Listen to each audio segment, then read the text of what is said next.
এই যে অতিরিক্ত পরিমাণে বাংলা টেসলা বা অটো, এই সমস্যার সমাধান নিয়ে আমি অনেকবার কথা বলছি, আবার একটু বলি। গতকালকে এই রিপোর্টটা বের হয়েছে, তো স্ক্রিনে দেখতে পাচ্ছেন। তো এই রিপোর্ট অনুযায়ী বাংলাদেশে যে পরিমাণ মোটর ভেহিকেল আছে, এটার একটা রিপোর্ট। তো এই রিপোর্টে আমি তিনটা জিনিস লক্ষ্য করলাম। মানে অনেকগুলো রিপোর্ট আছে, আমি দিয়ে দেবো স্ক্রিনে, বাট তিনটা জিনিস। সেটা হচ্ছে বাংলাদেশে মোট যে মোটর ভেহিকেল আছে, এটা হচ্ছে 48.2 লাখ, এবং অন্যান্য যে সকল ভেহিকেল আছে তার ভিতরে 73%, এবং পিক আপ আছে হচ্ছে 2.6%। তার মানে হচ্ছে 1.7 লাখ হচ্ছে পিক আপ আছে বাংলাদেশে। এবং অবাক করার বিষয় হচ্ছে যে বাংলা টেসলা, এটা হচ্ছে মোটামুটি রেজিস্টার্ড না, এর জন্য শিওর বলা যাবে না। তারপর 60 লাখ হচ্ছে বাংলা টেসলা। এই যে বারবার এই যে বাংলা টেসলা বন্ধ করার একটা কথা বলা হয়, কিন্তু এটা যে বন্ধ করা সম্ভব না, বরং এটাকে বন্ধ করতে হলে অনেক প্রবলেম সৃষ্টি হবে। মানুষের যাতায়াতের প্রবলেম সৃষ্টি হবে, এক জায়গা থেকে আরেক জায়গায় বাজার করা, দৈনন্দিন সব কাজে হচ্ছে প্রবলেম সৃষ্টি হবে। এই জিনিসটা কেউ বলে না। আমি এটা বারবার বলেছি, প্রায় 3-4টা ভিডিওতে এই জিনিসটা তুলে ধরেছি। সেটা হচ্ছে আমাদের পার্সোনাল বাহনের প্রতি ইন্টারেস্ট আরও বাড়াতে হবে। যেসব এশিয়ার কান্ট্রি যেগুলো উন্নত, প্রত্যেকটা দেশেই হচ্ছে পার্সোনাল বাহন হচ্ছে বেশি ব্যবহৃত হয়। এবং পার্সোনাল বাহন বলতে গাড়ি না, হচ্ছে মোটরসাইকেল বেশি ব্যবহৃত হয়। সো এশিয়ার মধ্যে সবথেকে উন্নত যেসব কান্ট্রি আগে আছে আর কি, মালয়েশিয়া, থাইল্যান্ড, ভিয়েতনাম, এগুলো প্রত্যেকটা কান্ট্রিতে হচ্ছে প্রত্যেক ফ্যামিলিতে কমপক্ষে একটি করে বাইক ওন করে, এরকম পরিবারের সংখ্যা প্রায় 60 থেকে 80%। সেক্ষেত্রে বাংলাদেশে হচ্ছে মাত্র 19%।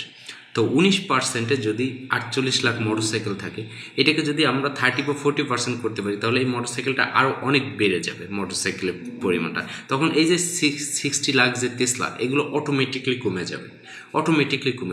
আর মোটরসাইকেলগুলো হচ্ছে আমাদের ব্যবহারের উপযোগী, তারপর পার্সোনাল অনেক কাজ বাঁচায়, সময় বাঁচায়, ইত্যাদি অনেক সুবিধা হচ্ছে আমাদেরকে দেয়। তো এর জন্য পার্সোনাল বাহনের প্রতি আমাদেরকে ইন্টারেস্ট আরও বাড়াইতে হবে। না হলে এই টেসলার প্রয়োজন আছে। এই যে 60 লাখ টেসলা চলে, এরা তো এই টেসলা চালাই হচ্ছে নিজের দৈনন্দিন যে জীবন জীবিকা করে। তো দৈনন্দিন জীবন জীবিকা যদি এই টেসলা চালাই করতে হয়, তাহলে তো তারা না খেয়ে মারা যাচ্ছে না, তার মানে এটার চাহিদা আছে। এখন আপনার এই চাহিদা বন্ধ করতে হলে, মানে এই যে দৈনন্দিন চলাফেরার এই ব্যাপারটা বন্ধ করতে হলে বিকল্প একটা জিনিস আনতে হবে। টেসলা বন্ধ করে আপনি এত মানুষ, এত পপুলার একটা দেশে, এবং হচ্ছে আপনি সবাই বাস নির্ভর, হচ্ছে পাবলিক ট্রান্সপোর্ট নির্ভর করা যাবে না।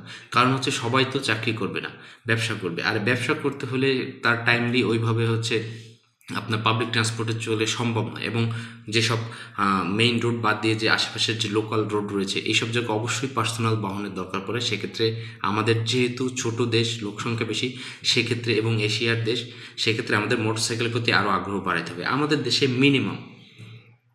মিনিমাম 3 থেকে 5 কোটি রেজিস্টার্ড মোটরসাইকেল যদি থাকে, তাহলে হচ্ছে আমরা হচ্ছে ইকোনমিক্যালি আগায় যাব, এবং এই অন্যান্য রাস্তাঘাটের অন্যান্য সমস্যাগুলো আমরা সমাধান করতে পারবো। সো পার্সোনাল বাহনের প্রতি ইন্টারেস্ট বাড়ান, এবং মোটরসাইকেলে ভ্যাক্স ট্যাক্স এগুলো কমে হচ্ছে, এবং লোনের ব্যবস্থা করে যত দ্রুত সম্ভব এটাকে মানুষের হচ্ছে ব্যবহার উপযোগী এবং সহজলভ্য করার ব্যাপারটা আমাদেরকে মাথায় রাখতে হবে। আমি বারবার বলছি, আবারও বলবো, যতক্ষণ পর্যন্ত না এটা মানুষ বুঝবে। Thank you.